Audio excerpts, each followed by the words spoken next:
Dear viewers, আসসালামু আলাইকুম। Welcome to Shami academy. আজকে আমরা শিখব এক্সেলে কোনো ফর্মুলা ব্যবহার করা ছাড়াই কীভাবে সাবটোটাল বের করা যায়।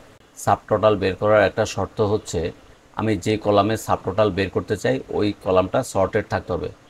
আমি এখানে ডিস্ট্রিক্ট ওয়াইজ সাবটোটাল করতে চাই, সেক্ষেত্রে আমার ডিস্ট্রিক্টের ডাটাগুলো সর্টেড থাকতে হবে। এই জন্য প্রথমে আমরা পুরো রেঞ্জটা সিলেক্ট করব। সিলেক্ট করে সর্ট অ্যান্ড ফিল্টারে যে কাস্টম সর্টে ক্লিক করব।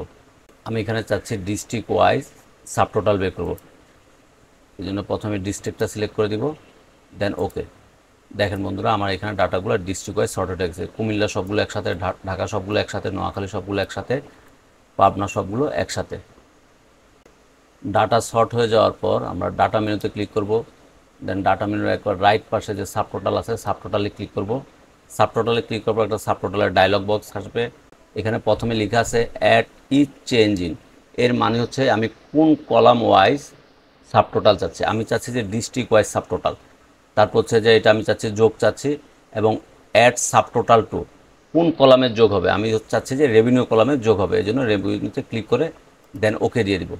দেখেন বন্ধুরা, এখানে আমার কী সুন্দর যে কুমিল্লার টোটাল হচ্ছে যে 2245, ঢাকার টোটাল হচ্ছে 2399, নোয়াখালীর 1896, পাবনার 1339, এবং টোটাল হচ্ছে যে আমার 7879। এইটা আবার আমি যদি চাই শুধুমাত্র গ্র্যান্ড টোটাল দেখার জন্য, সেজন্য আমি যেখানে 1 ক্লিক করব বা 2তে ক্লিক করলে হচ্ছে যে আমার শুধু সাব টোটালগুলো আসবে, আর 3তে ক্লিক করলে আমার কমপ্লিট যে রেজাল্টটা সেটা আসবে। আশা করি বন্ধুরা আপনার সাব টোটাল সম্বন্ধে পূর্ণাঙ্গ বুঝতে পেরেছেন। বন্ধুরা, ভিডিওটি কেমন লাগলো অবশ্যই কমেন্ট করে জানাবেন। বন্ধুরা, এই ভিডিওটি যদি আপনারা আমার ফেসবুক পেজের মাধ্যমে দেখে থাকেন অবশ্যই আমার পেজটি লাইক দিবেন। আর এই ভিডিওটি যদি আপনারা আমার ইউটিউব চ্যানেলের মাধ্যমে দেখে থাকেন অবশ্যই আমার চ্যানেলটি সাবস্ক্রাইব করবেন। ধন্যবাদ সবাইকে। আল্লাহ হাফেজ।